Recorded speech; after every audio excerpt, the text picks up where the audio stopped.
Se você já teve uma dor no pescoço que irradiou para o braço todo e ficou preocupado com isso, isso é uma cervicobraquialgia. Fica tranquilo, me acompanhe nesse vídeo que até o final tu vai entender fatos importantes sobre a cervicobraquialgia.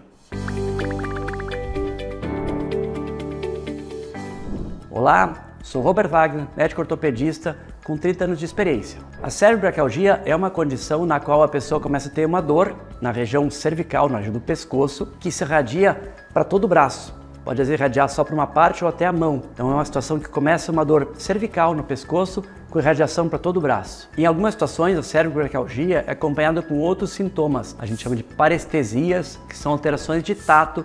Pode ter menos tato, formigamento no braço, na mão. Às vezes existe alguma alteração de força no membro superior também, no braço também. Então isso existe uma associação de dor e eventualmente alteração de tato e de força. Sempre é muito importante entender que a cervicobraquialgia não é uma doença, é uma manifestação de algum problema. E quando existe o comprometimento de dor pro braço, fique bem claro que existe algum comprometimento de alguma raiz nervosa, de alguma estrutura nervosa que sai do pescoço e vem pelo braço. Então, a braquialgia é um sinal típico de que alguma coisa está comprimindo alguma estrutura nervosa. Existe uma outra situação que pode haver uma compressão de uma estrutura nervosa na periferia. Por exemplo, pode ter um quadro chamado síndrome do túnel do carpo, que existe uma compressão na altura do punho, e isso então vai provocar dor ao longo de todo o trajeto, né? Vai provocar formigamento, diminuição de força e dor no todo o trajeto do nervo. Então, entra no diagnóstico da cervicobraquialgia, às vezes compressões à distância, que dão sintomas muito parecidos. Sempre é muito importante na cervicobraquialgia identificar a causa,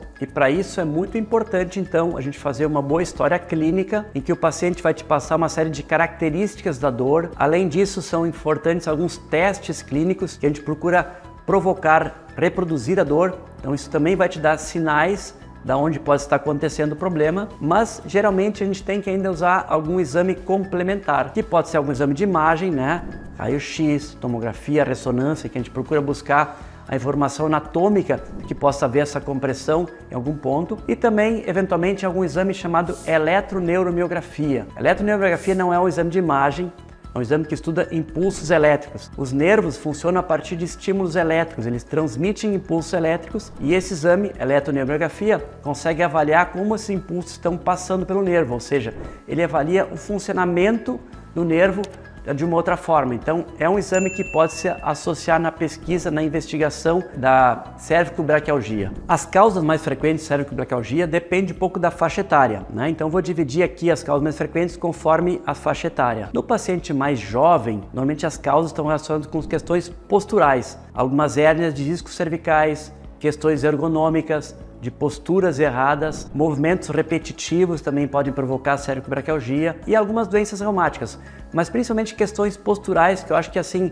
são as causas mais frequentes em pacientes jovens. Já nos pacientes com mais idade, normalmente as causas estão mais relacionadas com processos degenerativos, com desgastes na região cervical. Então tu vai ter as artroses cervicais, as estenoses, algumas doenças reumáticas também vão interferir de uma forma como causas mais frequentes. O tratamento sempre depende muito da causa. A causa que vai definir o tratamento principal. Mas como a maior parte das causas são situações ergonômicas, situações posturais, o tratamento que mais se realiza de forma geral são os tratamentos fisioterápicos. Então aí entra alongamentos, medidas de alívio de dor, então analgésicos. Na fase mais aguda pode-se usar algum anti-inflamatório, medidas de eletroterapia, acupuntura, as medidas analgésicas na fase aguda, e posteriormente o trabalho postural. Então entra fisioterapia, RPG, pilates, são várias técnicas de correção de postura, isso de forma geral. Nas situações em que existe uma compressão anatômica importante, então numa hérnia de disco importante, numas estenoses, eventualmente pode ser necessário algum tratamento cirúrgico. Mas de maneira geral, estatisticamente eles são a exceção. A grande maior parte das vezes o tratamento é mais conservador. Ok?